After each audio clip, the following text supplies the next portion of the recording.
As you can tell, I am the little brand Kane Norroway. I'm here. We pulled together a deck quite quickly, so there will be a few mistakes in there. I've already seen one, which basically says this talk is being done in 3 months' time rather than today. But hey, you know, what's that between friends? We're going to be talking about risk today. Now, risk is something that we as humans are always going to be struggling with. You know, our little sort of monkey brains in our head always struggle at this, or monkey/reptile brains, depending on which way you view evolution. We're going to be looking at... Do you know what? We tested this and it worked. Is it right? They told me this was a professional organisation. Try it again. I never told you that.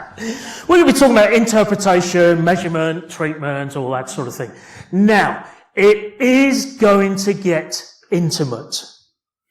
We're going to have some audience participation, and you're going to find out things about each other that you may have wished you didn't really know, especially the people right next to you. But we'll get to that in just a moment. Let's look at what we're going to start with, which is sharks and coconuts. Now, and champagne corks. Now, we know that sharks are really big and scary.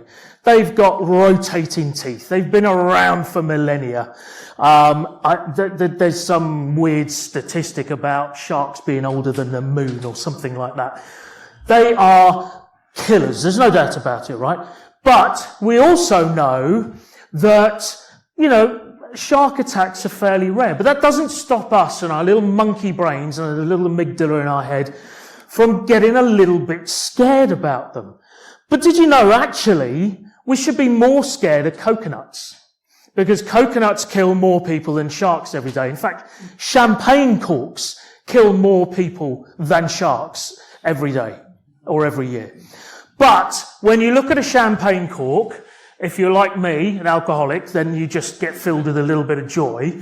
If you look at a coconut, and if, like me, you love your food and you start to salivate a little bit, it's a very different thing. You think they're good things and you think sharks are really big and scary things. But actually, we should be more scared of sharks.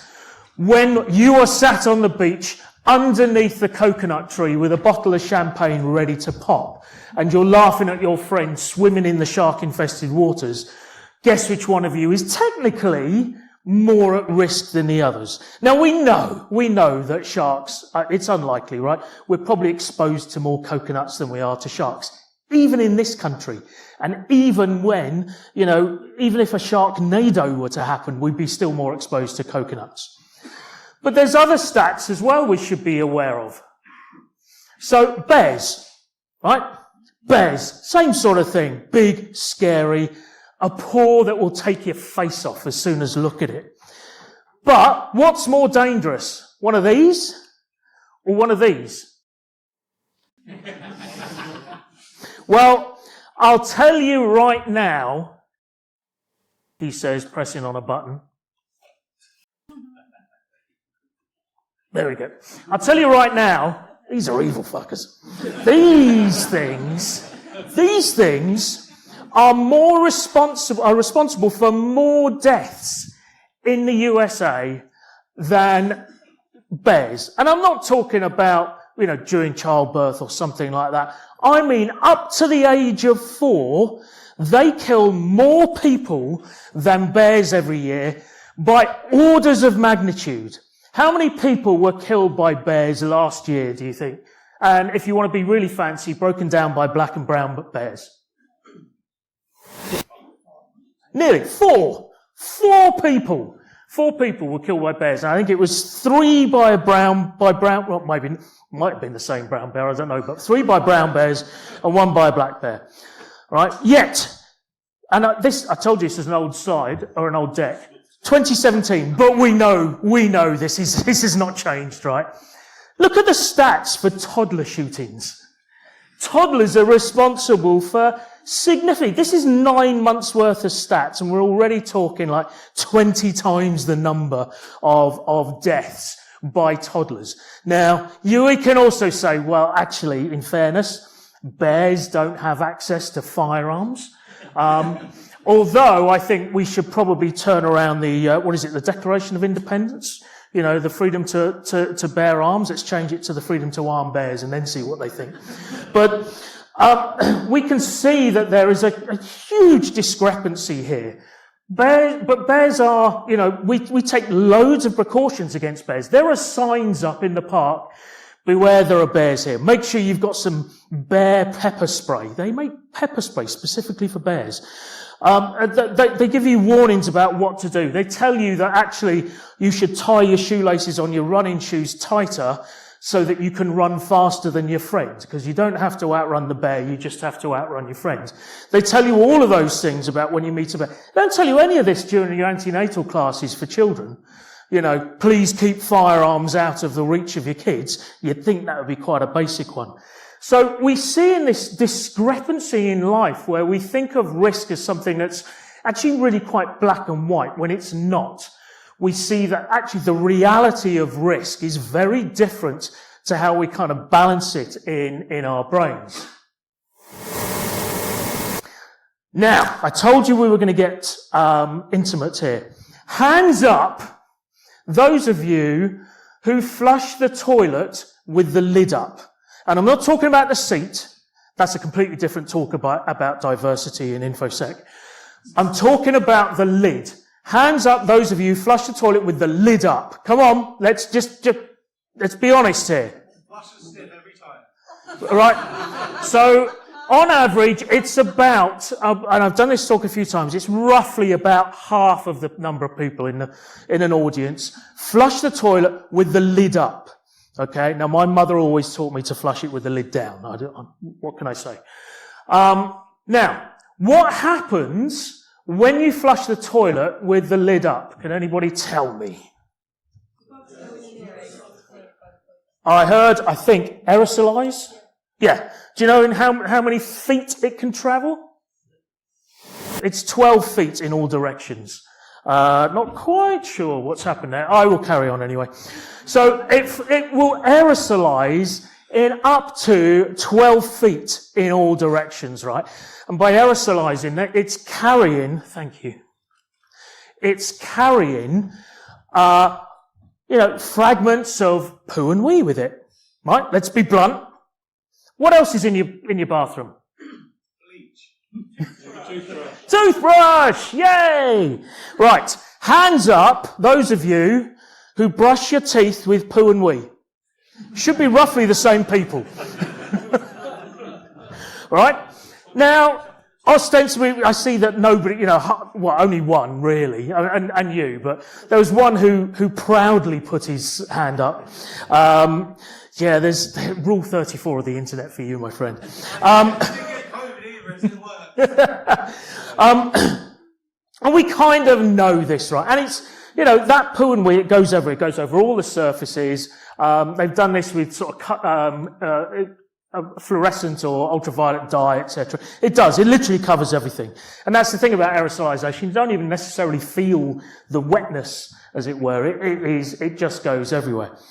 And we should be worried about brushing our teeth with poo and wee because there was a study done in the University of Arizona, Phoenix, I think it was, and yes, somebody actually got paid for this, who actually tried to look at the number of harmful bacteria per square inch on toilet seats. But knowing that there is 49 harmful bacteria per square inch on the average toilet seat, that doesn't even talk about your toothbrush. I imagine many of you will think when you next go to the toilet at home, you might put the lid down. You might, maybe I'll put the lid down. That weird guy kept talking about poo and wee on my toothbrush, and I don't trust him. He's probably followed me home, and he's going to make sure I actually do it. So we should be worried. 49 harmful bacteria per square inch on the average toilet seat. It's pretty bad, right?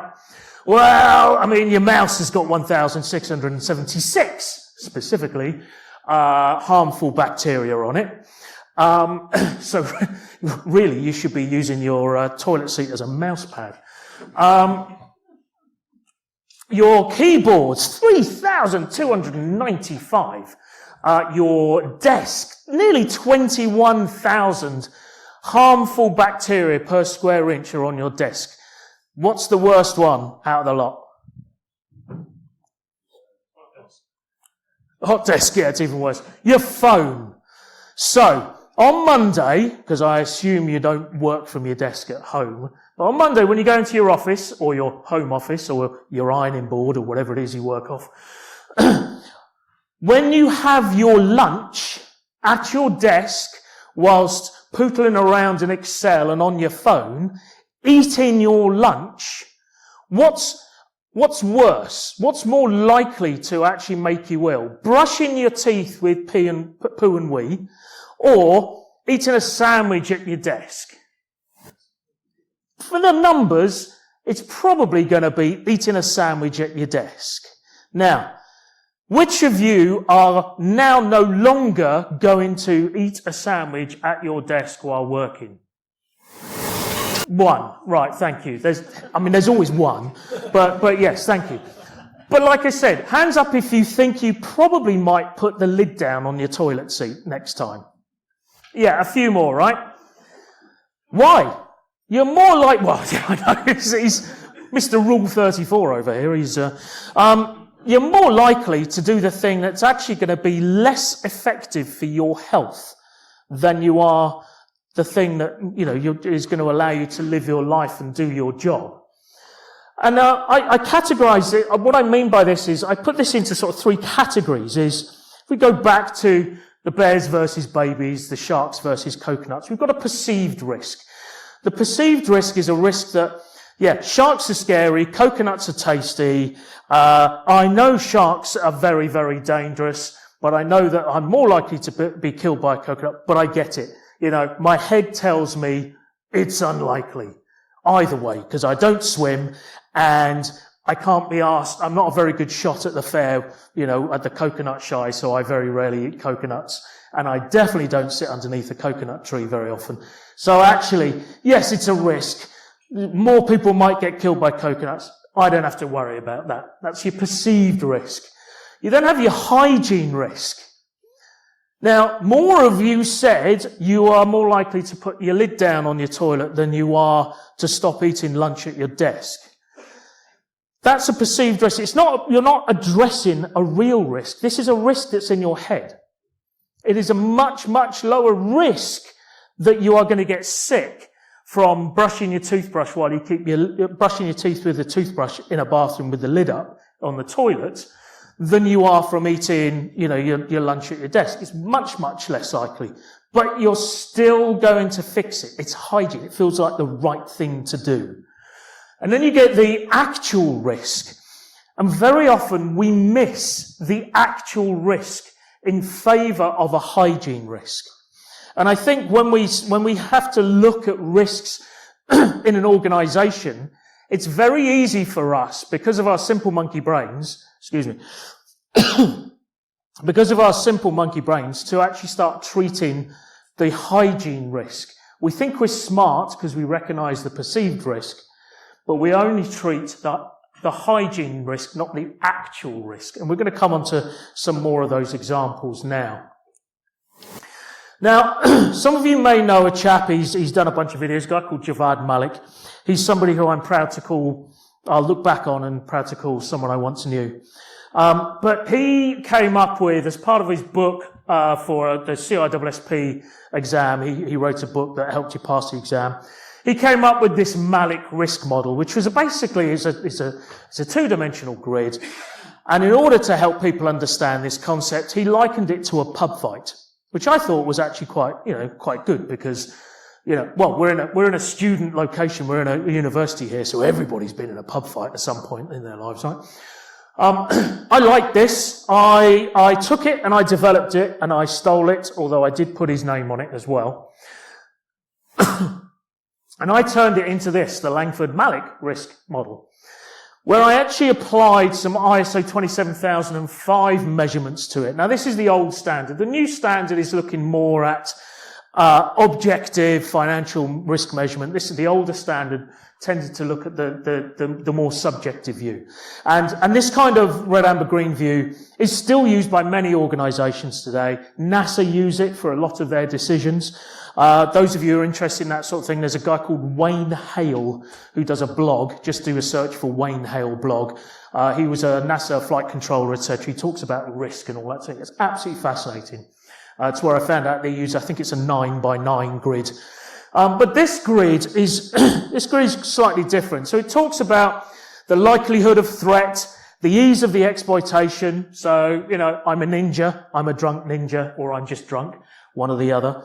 The likelihood, it ain't happening, it's on, holy crap. And then assets. Because we have to think about our assets, right? What are the assets we're trying to protect, ranging from arm, leg, chest, face, testicles? We've got to take into account every single thing, right? In rising order of importance, one might say. With a face like mine, but face should be much higher, I think, but there you go.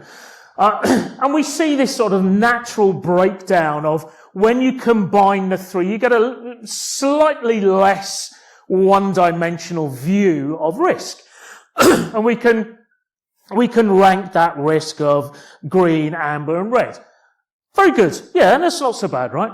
Now, then we come to the element of risk appetite. And this is the problem. Many organizations, their risk teams will have grids like this. It doesn't kind of really matter as long as everybody's singing from the same hymn book, really, exactly what's what. They'll have all of these mechanisms in place. They'll have the color schemes, etc. What they struggle with, though, is risk appetite. Risk appetite changes. It can change daily. I'm sure risk appetite for some organizations changed at roughly 9 a.m. last Friday morning, funnily enough. So risk appetite changes. Now, for instance, if you're a young 18 to 24-year-old going out on the booze, this is probably what your risk profile looks like, right? A little bit of a tussle, little bit handsy, that's a sign of a good night for many, many people. When you get to, a tender age such as mine, your risk appetite is a little bit more sort of, cocoa and Horlicks by 9 o'clock than anything else. But the risk appetite does shift, and we need to understand what that is. It's hugely complex, and it's something that requires an awful lot of conversation, awful lot of understanding. When we then just turn this into the simple ISO measurements techniques, you're scoring from 0 to 8, etc. It's, again, like I say, it's not one-dimensional. It's a little bit more two-dimensional. There's more to it than this, but it's a very good place to start, especially if you don't really know where you're going with it. And it also uses only 3 colors, which means that boards and executives love it because, they've got the color range of your average Labrador, let's face it. And if it's not green, amber, or red, they're not particularly interested. So it's a good way of actually transitioning and educating people as to, let's not worry about this, let's worry about this. Now, the problem with that, of course, is that you end up with the RAG system, right? The red, amber, green. Got to remember when I've got to press the button on this one. And even when I do press it, there we go. You get the red, amber, green thing, right? Which is great. But nobody really wants to score everything green, right? Because it means no more budget. If everything's green, we can't spend any more money because there's no more risks, right? But then also nobody wants to score it as red because they're going to get fired. Why do you fix this? And so everything therefore becomes a little bit amber. Just because if you're not careful, it comes as a little bit amber as a result of it, and that's quite challenging. Especially when you throw into the mix the concept of these. The black swan, right? I was going to say, does everybody know what this is? But the average answer is, it's a black swan, Tom. What do you think it is? But we all know what these are. Nicholas Nassim Taleb's book, The Black Swan is a book about 1.5 inches thick, which basically says a black swan event is something that only after the fact is it obvious that it was going to happen. That's the cliff notes of it. And the problem with risks is it doesn't matter how much you measure them, how much you red, amber, green them or whatever. Almost always the thing that kills you is the thing that you never ever saw. Now, a little bit more audience participation. I'm pretty sure I found the right slide. I got it wrong last time I did this. Which industry is really good at measuring risk? Financial services. 2008 called and they want to get back to you. Nah, maybe. Gambling. Thank you very much. This man wins a prize. Yay. In this book, in this Black Swan book, Taylor was talking to the security and risk officers of some of the largest casinos in the world. I think they were all in Vegas, in fairness. And they came up with some amazing scenarios, which nobody foresaw. For instance, one casino, they had a guy whose job was to fill in tax notification forms for the big winners. So somebody wins $1 million. It's incumbent on the casino to inform the tax service in the US, not HMRC, the other ones. IRS, thank you. To inform the IRS that somebody has won money. This person diligently filled in the forms and filed them in a box under his desk for 8 years. Didn't inform the IRS. Therefore, the casino was actually fined for not informing the IRS. You employ somebody to do the job, you assume they're going to do it, right? Another one, a casino was building massive amounts of construction. One of the construction workers was fired for being drunk on duty or whatever. They found out 6 months later, the night before the casino was going to go live at its launch, they found some plastic explosives strapped to one of the supporting pillars that this construction worker had decided to put on there because he took umbrage with the fact that he was fired. I mean, it's quite a difficult one to counter. And finally, the other one I'm thinking of, one of the owners, his son was kidnapped. And the casino company got together and said, don't worry, we'll pay the ransom. Not a problem at all. We'll pay the ransom. They paid the ransom, and then the US government fined the casino, I think it was $7 million for paying the ransom. And the ransom was something like $4 million, I think. It was, how do you actually come up with some of these risks in your risk register? It's incredibly difficult to do that. How do you actually not only identify them, we're going to come to that in a moment, how do you identify them, but also how do you treat that kind of risk as well? So let's move on a step.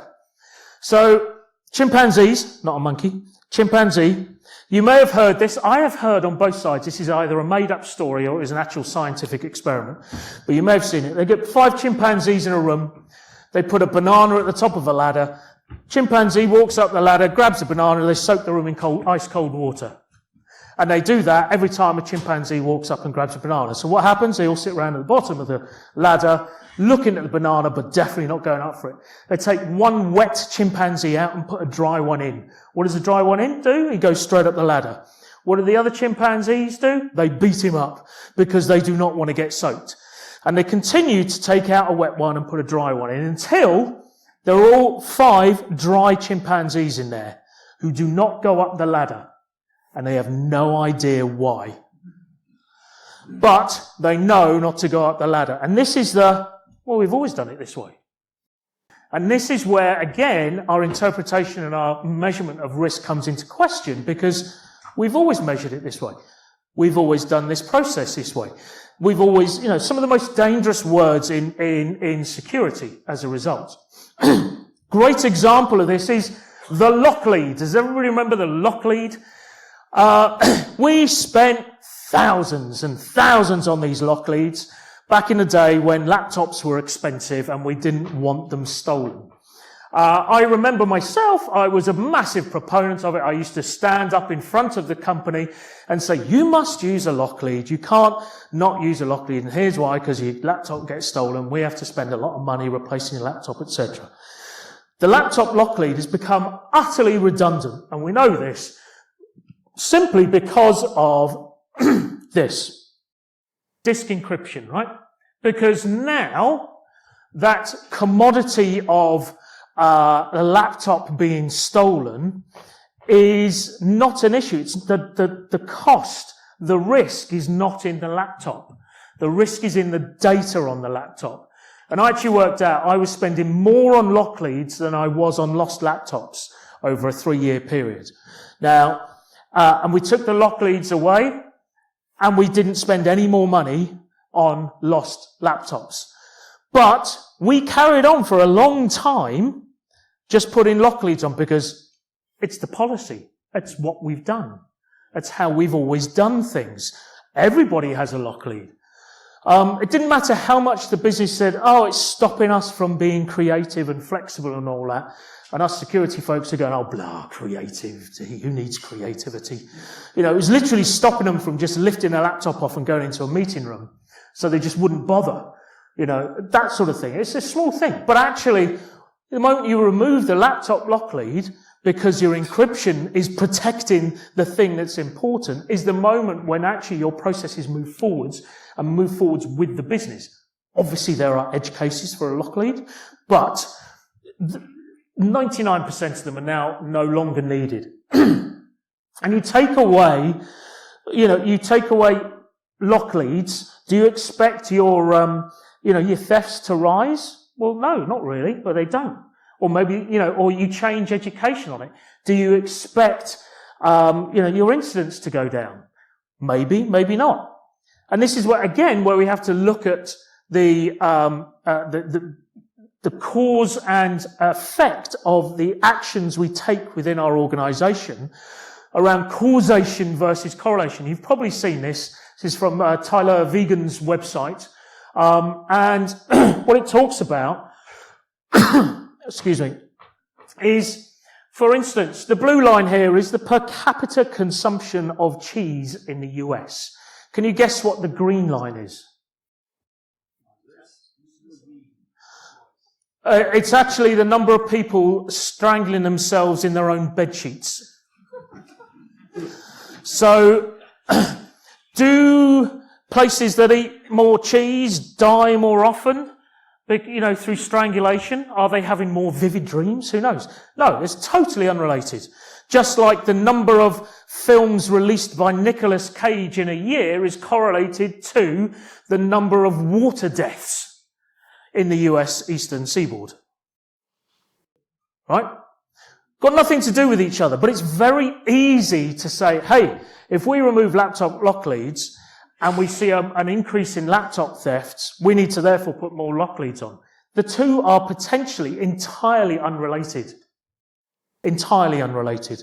Because you have to look deeper into it. Are the thefts as a result of the lock lead not being used, or is it theft from a car, from a house, etc., or from a pub?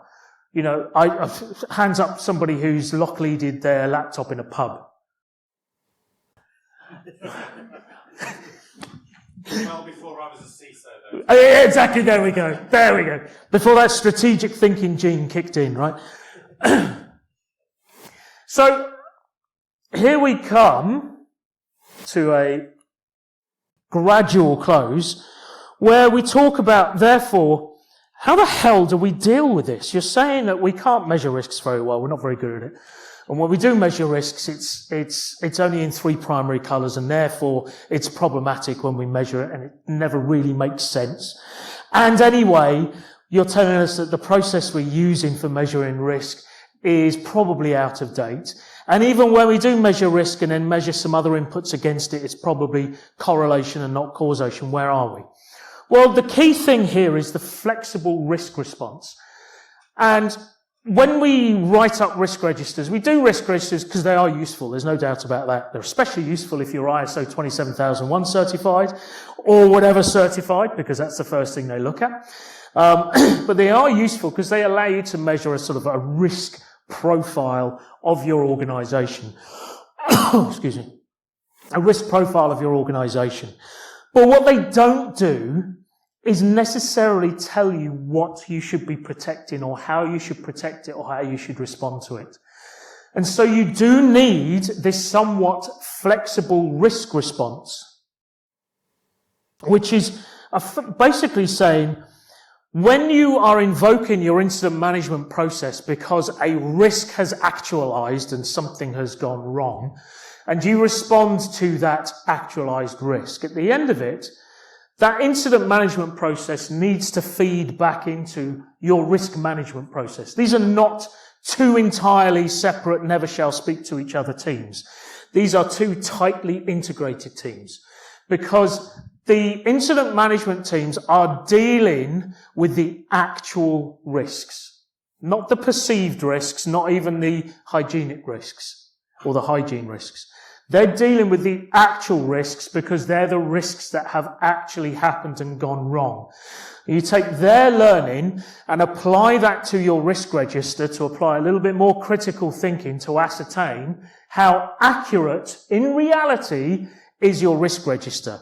Having seen risk registers that say attack by wild dogs as a risk, you know, these things happen. These kinds of approaches happen. So by taking this incident management approach, learnings, feeding it into your risk management approach, and then allowing your incident management team to look at the risk register and say, we need to start practicing against some of these scenarios, not the one that Kevin just thought up because he read about it in the newspaper.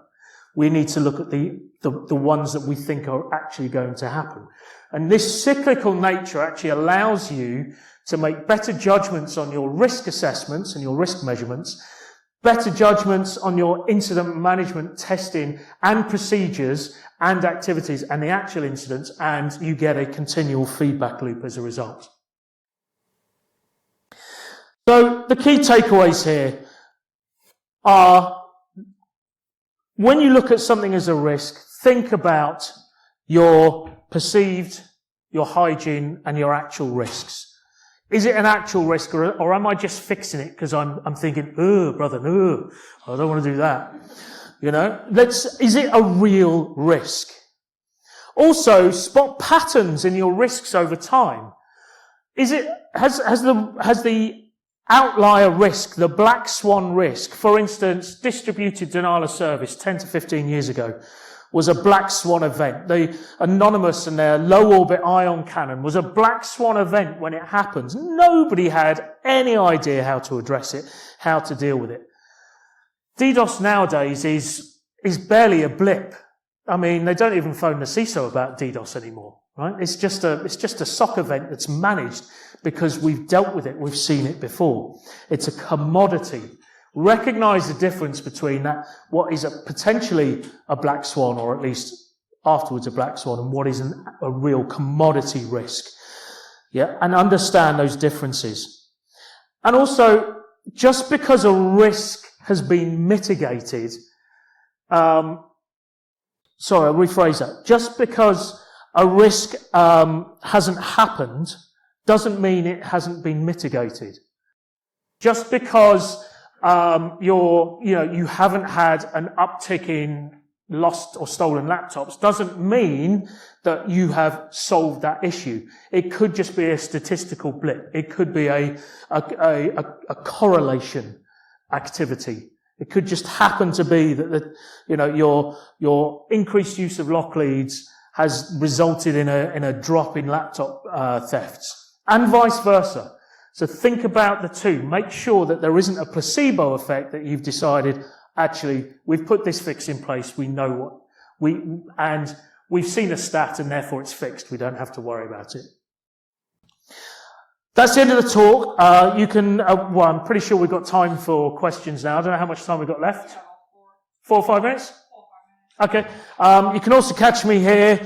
And if this room doesn't know how to find out who I am or how to contact me outside of this, then we're screwed as an industry. Especially as I have no OSINT skills whatsoever, so I'm all over the internet. But in the meantime, we can take any questions if anybody has any. Mr. Rule 34. Say you're ahead of the curve and you see a risk happening in the future, but your company doesn't consider that a valid risk. You're thinking outside the box. How would you convey the risk in a way which they understand? Obviously, because it's not a red, it's not a yellow, it's not a green, for example. What's the best tactic behind that? creative storytelling. Slightly tongue-in-cheek, but actually creative storytelling. And I don't mean Jackanory. I do mean being a little bit more research-based, statistic-based, but also painting a picture for them. Many years ago, we're talking about the early 90s, we put in a lease line at a company I was working at. Brand new, everybody was on individual dial-up. We put in a lease line. Company said, we don't need a firewall. We don't need a firewall. Nobody knows who we are. So I downloaded, I think it was their anniversary recently, the Cult of the Dead Cow tools, and basically broke the leadership team's passwords on their usernames. And I dialed in from home, intercepted traffic, broke them, put them in a safe, printed them out on a safe. Only 2 of them came up. After the second person came up, opened the envelope and saw it was their password, they then approved the funds that we weren't approved before. Creative storytelling. Think of different ways in which you can put the point across and show them the impact of it. It's a very broad, because there is no black and white solution, right? But you have to try and get a little bit more out of the box. Any other questions? Awesome. Thank you very much.